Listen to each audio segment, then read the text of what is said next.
බේරුවල මංගලාරාමයේ විහාරස්ථානයේ උදෑසන ආහාර ගැනීමෙන් අනතුරුව අපගේ ඊළඟ ගමනාන්තය බවට පත්වයේ දකුණු පළාතේ ගාල්ල දිස්ත්‍රික්කයට අයත්වන සීනිගම දේවාල පුදබිමයි. මෙම සීනිගම දේවාල පුදබිම පිළිබඳව සලකා බලන විට එය වෙරළ ආශ්‍රිත සංචාරක සම්පතක්ද මානව නිර්මිත සංචාරක සම්පතක් ලෙසද හඳුනා ගැනීමට පිළිවන.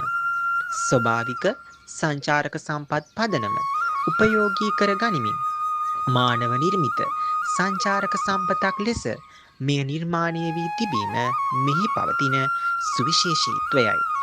සංචාරකයන් විශාල ලෙස මෙහි පුද පූජා වැනි දේ සඳහා අවධානය යොමු කොට ඇති අතර සීනිගම දේවාලය සංස්කෘතික වත්කම් ආශ්‍රිත සංචාරක සම්පතක් ලෙස ඒ අනුව හඳුනා ගැනීමට හැකියි.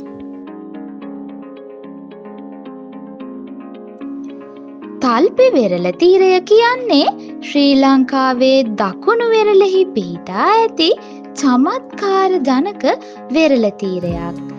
සංචාරක සම්පත් පදනමෙහි එන වෙරළාශ්‍රිත සංචාරක සම්පතක් ලෙස මෙම වෙරළ තීරය හඳුනා ගන්න පුළුවන්. මේ වෙරළෙහි සීමිත ඉඩකඩකට සීමා වෙමින් ගල් වැටියක නිර්මාණය වූ තටාක කිහිපයක් දැක ගන්න පුළුවන් වෙනවා. කාලයකට පෙර භාවිතයෙන් අත්හැර දමන ලද මෙම වලවල් එකල පොල්ලෙලිපල් කිරීම සඳහා යොදාගෙන තියෙනවා.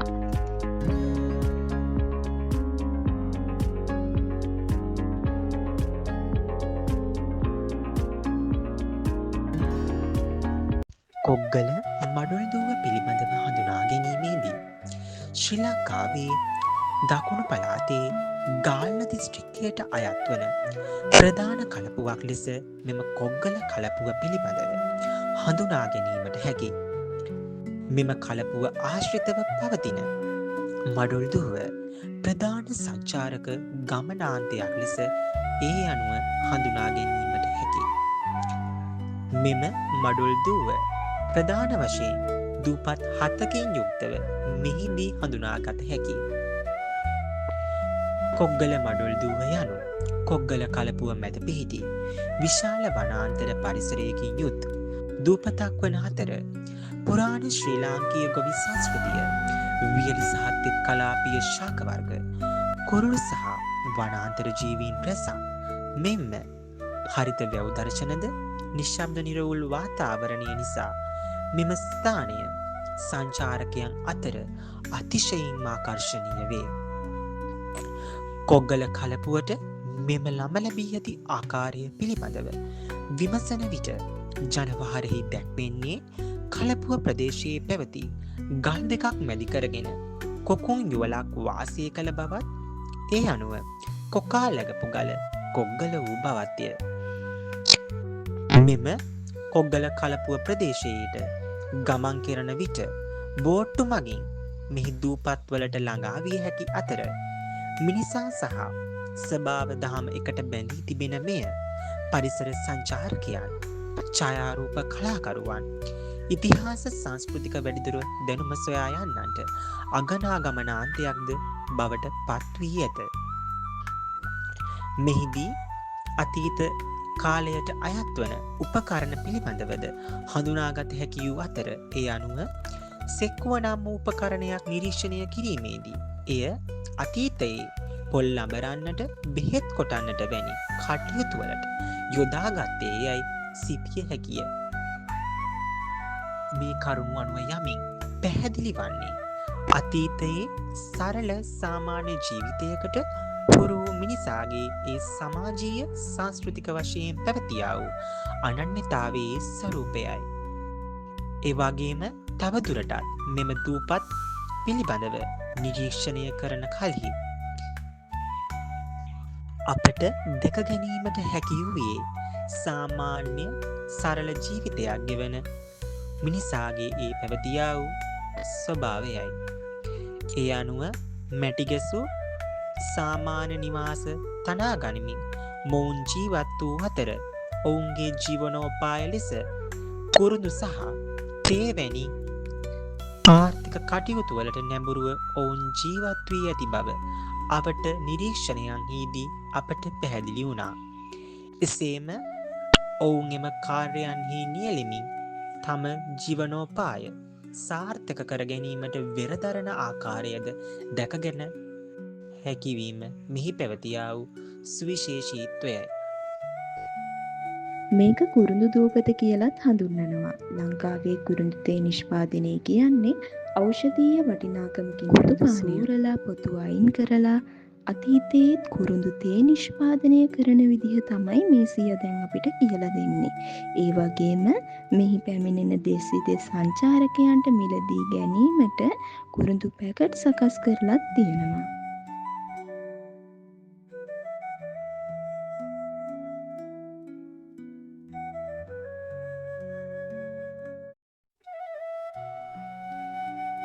තලතුඩුව විහාර දූපත කොග්ගල ඔයේ දක්නට ලැබෙන බෞද්ධ සිද්ධස්ථානයක් විදියට පෙන්වා දෙන්න පුළුවන්. මෙය අද වන විට භික්ෂූන් වහන්සේලා වාසය නොකරන තත්ත්වයට පත් වෙලා තියෙනවා. ඒ නිසාම මෙය ගරා වැටීමට ලක් වෙලා තියෙන බවක් තමයි අපිට පෙනී යන්නේ.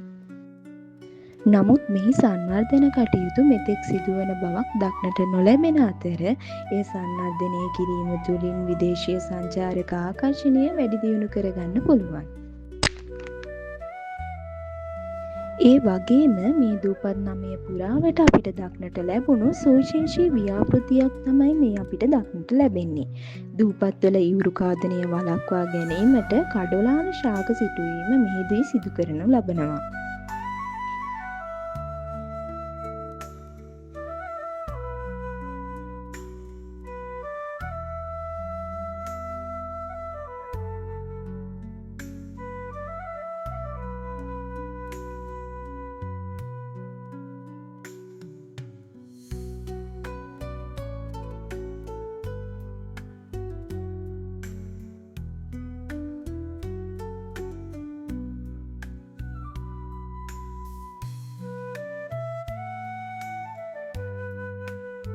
මෙලෙස කලපුවක් ආශ්‍රිතව පාරිසරික සම්පත් පදනම මත පවතින ස්වභාවික සංචාරක සම්පතක් ලෙස කොග්ගල කලපුව ආශ්‍රිත මඩුල් දුව පිළිබඳව පෙන්වා දීමට හැකි.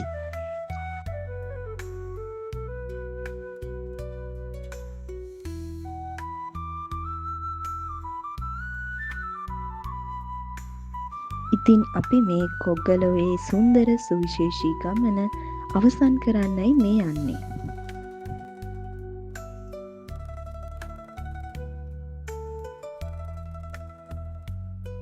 ඔන්න අපි ඊළඟට ගියේ හබරාදුවේ පිහිටවල තියෙන කෙස්බෑ සංරක්ෂණ මධ්‍යස්ථානයට. මෙතන විශේෂත්වය තමයි මිනිසුන්ගේ විවිධ ක්‍රියාකාරකම් නිසා, ඒ කියන්නේ දීවර දැල්, වෙරළ සංවර්ධනය නිසා වගේම ස්වභාවික විලෝපීයන් නිසා හානියට ලක් වුණ කෙස්බෑවන් සුවපත් කරමින් මුදා හැරීම. ඔවුන් අපට මේ පිළිබඳව පැහැදිලි කිරීමේදී කියා සිටියේ ප්‍රධාන වශයෙන් මොවුන් බිත්තර එකතු කිරීම, පැටවුම් රැක බලා ගැනීම, හානියටපත් කැස්බෑවන් සුවපත් කිරීම, පැටවුම් මොහොතට මුදා හැරීම වැනි ක්‍රියාවලියක් මේ සිදු කරන බව.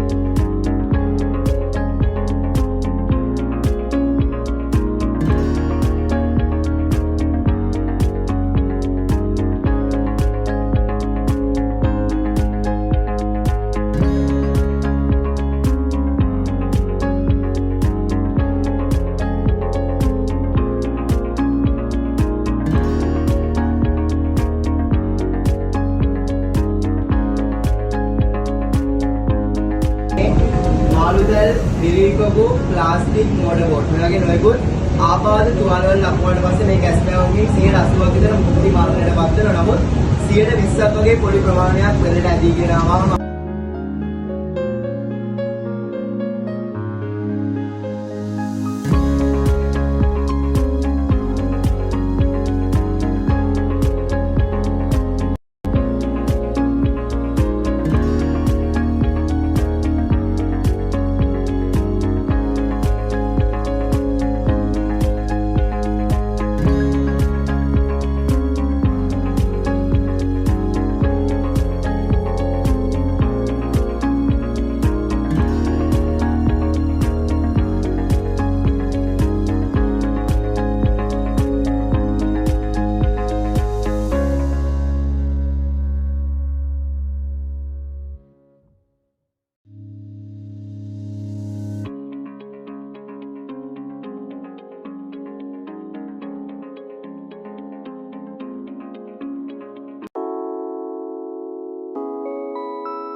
ඔන්න අපි ඊළඟට බලන්න ආවේ ලංකාවේ මහාගත්කරු මාටින් වික්‍රමසිංහ සූරීන්ගේ උපන් ගම දකුණු පළාත කොග්ගලට.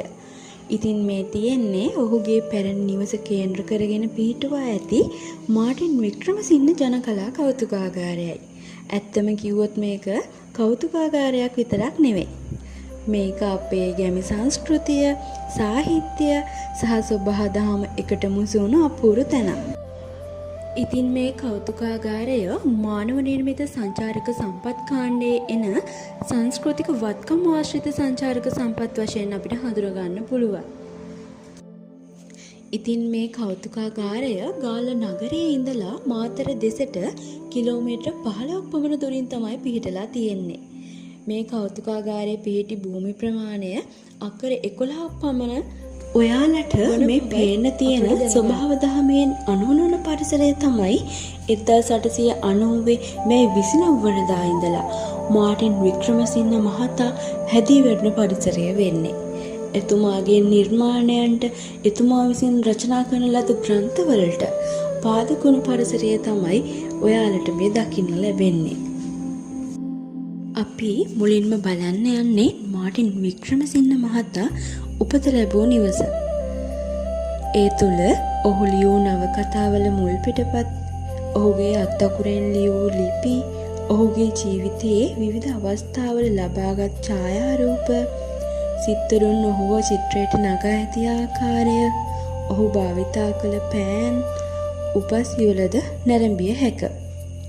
ඉතින් වික්‍රමසිංහයන් මෙලව එළියදුටු කාමරය, ඔහු නැලවුණු තොටිල්ල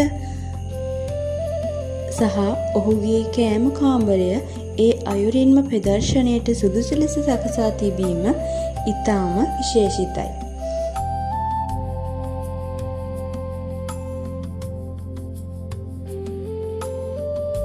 වික්‍රමසිංහ මහතාගේ ලොකුම අරමුණක් තමයි අපේ ගැමි සංස්කෘතියේ වටිනාකම රැකගන්න එක.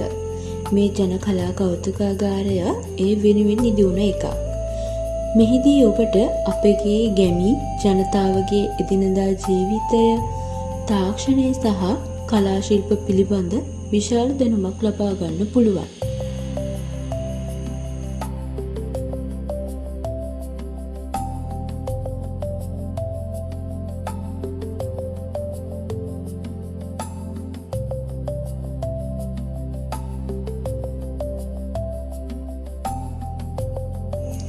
මෙහිදී අපි මුලින්ම නරඹන්න යන්නේ හෙළ ගැමියාගේ දෛනික ජීවිතයට උපකාරී වූ, දෛනික ජීවිතය හා සමගාමී වූ දේවල් බලන්න. ඉතින් ගැමි ජනයා තුළ තිබූ ආගමික සහ ඇදහිලි විශ්වාසයන්ට අයත් පෞරාණික දෑ මේ තුළ දක්නට ලැබෙනවා. එමෙන්ම රාවණා රජුගේ ලීවලින් සාදන ලද ඉලිමයක් දක්නට ලැබීම තවත් සුවිශේෂී අවස්ථාවක්. ඉතින් ඉපැරණි මැටි භාණ්ඩ, ආහාර පිසීමට භාවිතා කළ විවිධ උපාංග, මැනීමට භාවිතා කළ මිනුම් උපකරණ මෙන්ම පුස්කල පොත්, ගල් ඇල්ල වැනි එකල අධ්‍යාපනික කාර්යයන් සඳහා භාවිතයට ගත් දෑ මෙහි දක්නට ලැබෙනවා. ඉන් අනතුරුව අප පිවිසෙන්නේ මුල් කාලයේ සිට වර්තමානය දක්වා ජනයා විලිවසා ගැනීමට භාවිතා කළ දෑ ඇතුළත් කොටසට. මුල් කාලීන මානවයා කොළ අතු, ගස්පොතු සහ සත්තු හමෙන් පිළිවසාගත් ආකාරයේ සිටම අමුඩය, රෙද්ද හැට්ට, පටකම්බා සරම් දක්වාද එකල ජීවත් වූ ප්‍රභූන්ගේ ඇඳුම්වල විලාසිතාවන්ද, නූතනයේ භාවිතා වන ඇඳුම් විලාසිතාවන්ද මෙහි දක්නට ලැබීම තවත් සුවිශේෂී දෙයක්.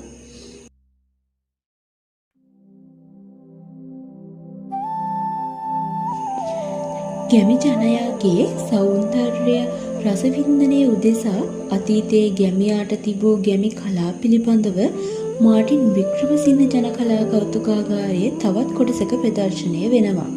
ඉතින් මේ ඔයාලට දකින්න ලැබෙන්නේ කෝලම්, සොකරි, දකුණට ආවේනික වෙස්මුහුණු කලාව, රූකඩ, පහතරට නර්තනය, උඩරට නර්තනය, යාපනයට අදාළ ආවේනික සංස්කෘතික විශේෂාංග මෙහි දක්නට ලැබෙනවා.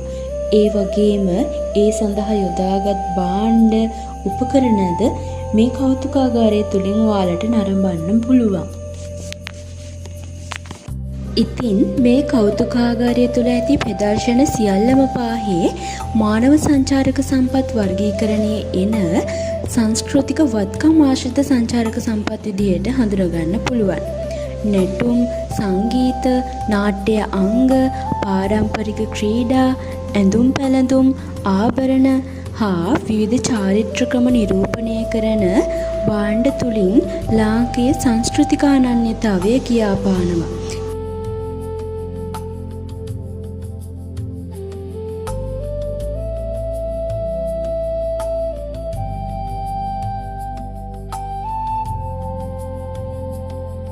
එමෙන්ම එකල පැවති විවිධ කර්මාන්තවලට අදාළ ඔවුන් භාවිතා කළ යන්ත්‍ර භාණ්ඩ මෙහි දක්නට ලැබෙනවා. තවද රා කර්මාන්තයේදී භාවිතා කළ දෑ, දීවර කර්මාන්තය, බීරලු කර්මාන්තය, මැටි කර්මාන්තයේදී භාවිතා කළ දෑ මෙන්ම මාටින් වික්‍රමසිංහ ජනකෞතුකාගාරයේ දක්නට ලැබෙන තවත් සුවිශේෂී වැදගත්කමකින් යුතු ස්ථානයක් ලෙස පැරණි යානවාහන ප්‍රදර්ශනාගාරය හඳුනා ගන්නට පුළුවන්. අතීතයේ මගී ප්‍රවාහනයට, බඩුභාණ්ඩ ප්‍රවාහනයට සහ දීවර කටයුතු සඳහා යොදාගත් යානවාහන මෙහි දක්නට ලැබෙනවා. ඒ අතර ජලයේ මගී ප්‍රවාහනය සඳහා භාවිතා කළ ඔරු සහ පාරු, දීවර කටයුතු සඳහා භාවිතා කළ මාදැල් පාරුව, මාදැල් ඔරුව, අගුල, ගැඹුරු මුහුදේ මසුන් ඇල්ලීමට භාවිතා කළ ඉපැරණි බල ඔරුව වැනි ප්‍රවාහන මාධ්‍යයන් මෙම ස්ථානයේ ප්‍රදර්ශනය කර තිබෙනවා. ඊට අමතරව ගොඩබිම මගී ප්‍රවාහනය සඳහා භාවිතා කළ බක්කි කරත්තය, තිරික්කලය, අබරා බර කරත්තය, බරබාගේ, අශ්ව කරත්තය, අලි කරත්තය, භූමිතෙල් කරත්තය, රේස් කරත්තය, බන කරත්තය, දෝලාව සහ ආධාරක ගිලන් ඇඳ වැනි විවිධ කටයුතු සඳහා යොදාගත් විවිධ වර්ගයේ කරත්ත වර්ග මෙම ප්‍රදර්ශනාගාරය තුළ දක්නට ලැබෙනවා. මෙය අනාගත පරපුරට අතීත ප්‍රවාහන මාධ්‍ය දැක ගැනීමට ලැබෙන ඉතා වටිනා අවස්ථාවක් ලෙස හඳුනා ගන්නට පුළුවන්. ඉතින් අලුත් අත්දැකීම් රැසක් මතක පොතට එක් කරමින් අපි විශ්වවිද්‍යාලයෙන් ආරම්භ කළ සුන්දර දකුණුලක සංචාරයේ පළමු දින අවසානය මෙසේ සනිටුහන් කරන ලදී.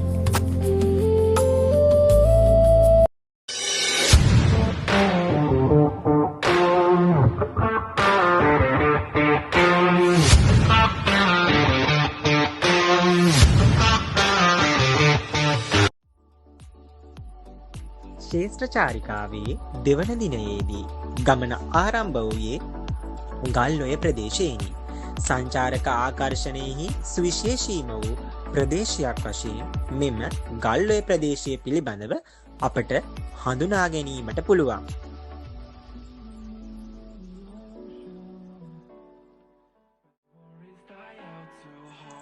අප මෙසේ ගල්ඔය ප්‍රදේශයෙන් ගමන් කරමින් අවසානයේ පැමිණියේ මෙහි වැදගත්ම වූ සංචාරක නිකේතනයක් දිශාවටයි. එනම් වයිල් ග්ලෑම්පින් ගල්ඔය කියන ප්‍රදේශයට. මාම කැච්චක් කොඳමයි යනුවෙන් ආමන්ත්‍රණය කරමින් ඔවුන් අපව පිළිගත්තේ ඔවුන්ගේම සංස්කෘතියේ පැවතියා වූ සભ્યත්වයද මැනවින්ම විදහා දක්වමින්.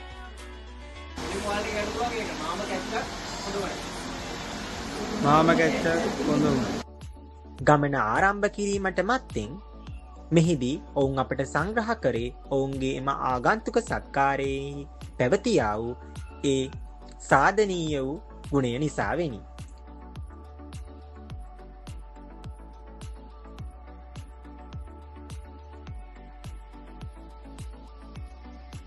අපි දැන් ඉන්නේ ගල්ඔය තීමා කලෙක්ෂන් සමූහයත් එක්ක.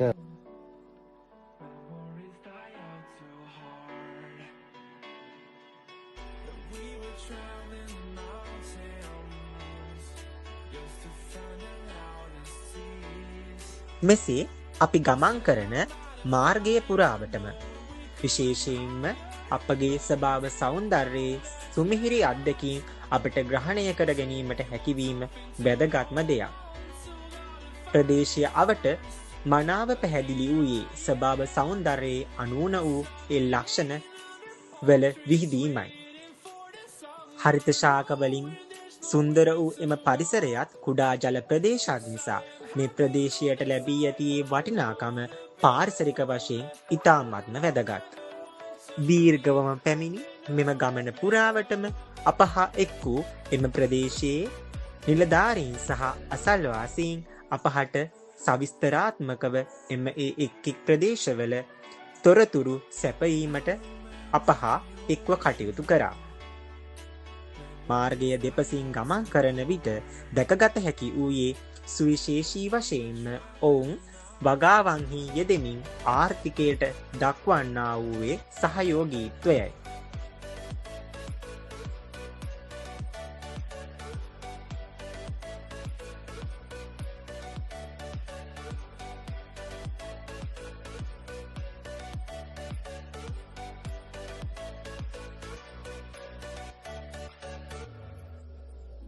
මෙසේ යන ගමන අතරතුර අප පැමිණියේ සුවිශේෂීම වූ සංචාරකයන් සඳහා වැදගත් වන ස්ථානයකට. සංචාරක යුවලන් සඳහා ඉතාමත්ම ආකර්ශනීය වූ ස්ථානයක් සඳහා එසේ පියමන් කරමින් ඔවුන් සඳහා සපයන නවාතැන් පහසුකම්වල පැවතියා වූයේ නවීනත්වය ඉතා පැහැදිලිව ග්‍රහණය වූ කරුණකි. මාම කැච්චක් හොඳමයි යනුවෙන් දක්වමි සංචාරකයන් එම ස්ථානයට පිළිගන්නා ආකාරය සංස්කෘතියේ සාධීනත්වය මැනවින්ම පිළිඹු කරන ආකාරයේ සලකුණකි.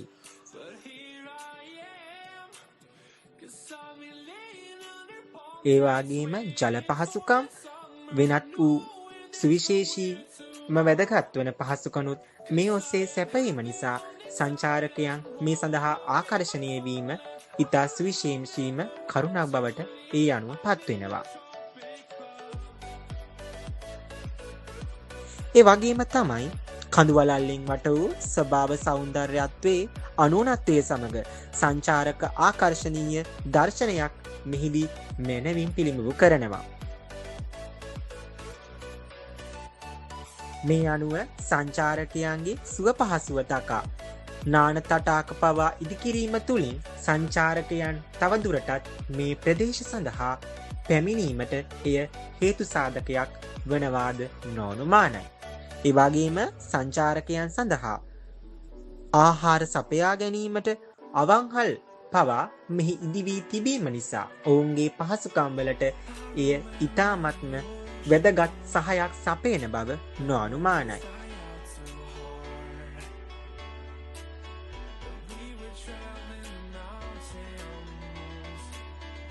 ගැන කතා කරලා අපිට මේක බලාගන්නේ කොහොමද කියන එක අපි ගෲප් එකේ ඉස්සරහින් බලමු ෆොටෝ. ඊට පස්සේ මම මෙතන කතා කරා මම ඉතින් ඉස්සරහට කතා කරලා කොහොම ඒවා හරිම සාධනීය පිළිතුරු හරි පොසිටිව් අපිට එන්න කියලා කතා කරලා ඊට පස්සේ අපිට අවශ්‍ය සර්ටිෆිකේට් කරන්න හැමදේම කියන එක කතා කරාම දිගින් දිගටම අපිට ගල්ලේ සංචාරක ගමනාන්තය නැරඹීමේ අනතුරුව අපගේ ඊළඟ සංචාරක ගමනාන්තයේ බවට පත් වූයේ ආරුගම්බේ වෙරළ තීරය නැරඹීමයි.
So if you want something to hold on to, gotta find it first.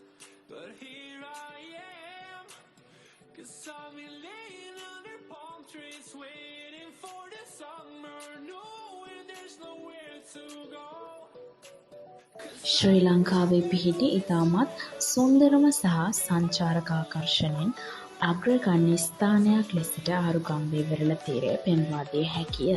Ampara දිස්ත්‍රික්කයේ පොතුවිල් ප්‍රාදේශීය ලේකම් කොට්ටාසය තුළ පිහිටි මෙම කලාපය කොළඹ සිට කිලෝමීටර් 320ක පමණ නැගෙනහිරින් පිහිටා ඇත. කාල සීමාවක් නොමැතිව දේශීය හා විදේශීය සංචාරකයින්ගෙන් පිරී පවතින ආරුගම්බේ වෙරළ තීරය සංචාරකයින්ට විශාල අත්දැකීම් ප්‍රමාණයක් එකතු කර ගැනීමට මනා රුකුලක් ලබා දෙයි. ආරුගම්බේ වෙරළ තීරය පිළිබඳව ශ්‍රී ලංකාවේ ඓතිහාසික ග්‍රන්ථවල කිසිදු තොරතුරක් නැතිමුත් මෙම වෙරළ ගම්මානය ශ්‍රී ලංකාවේ පැරණිතම වෙරළ ගම්මානයක් ලෙසට සැලකීමට හැකිය. මෙම වෙරළ කලාපීය භූ ලක්ෂණ නිසාවෙන් මෙම වෙරළ තීරය වඩාත් ප්‍රසිද්ධියක් උසුලන්නේ සර්ෆින් ක්‍රියාකාරකම් උදෙසාය. ලෝකයේ හොඳම සර්ෆින් ස්ථාන 10න් එකක් ලෙසට ආරුගම්බේ සර්ෆින් ස්ථානය පෙන්වා දිය හැකිය. මෙම සර්ෆින් ක්‍රීඩාව හා සම්බන්ධ ජලය පාදක කරගත් ජල ක්‍රීඩා හේතු කොටගෙන ශ්‍රී ලංකාවේ ආර්ථිකයට මනා රුකුලක් ලබා දෙයි.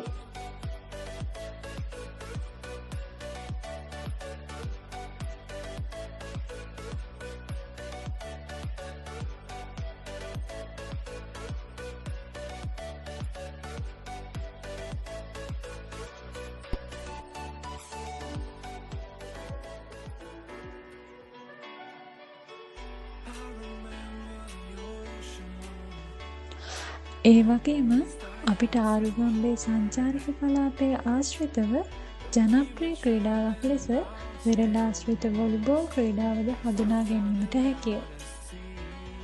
මෙම කලාපය තුළ ජනතාව බොහෝ සෙයින් ධීවර කර්මාන්තය ඔවුන්ගේ ප්‍රධාන ජීවනෝපාය ලෙස පවත්වාගෙන ගොස් ඇත. නමුත් වර්තමානය වන විට සංචාරක කර්මාන්තයේ ආදායම ඉහළ යාමත් සමගම මෙම ජනතාව ධීවර කර්මාන්තය පරිබාහිරව සංචාරක කර්මාන්තය ඔවුන්ගේ ආදායම් මාර්ගයක් ලෙසට උපයෝගී කරගෙන ඇත. මේ ආකාරයට අපගේ අධ්‍යයන චාරිකාව ආරුගම්බේ සංචාරක ගමනාන්තයෙන් නිමා විය.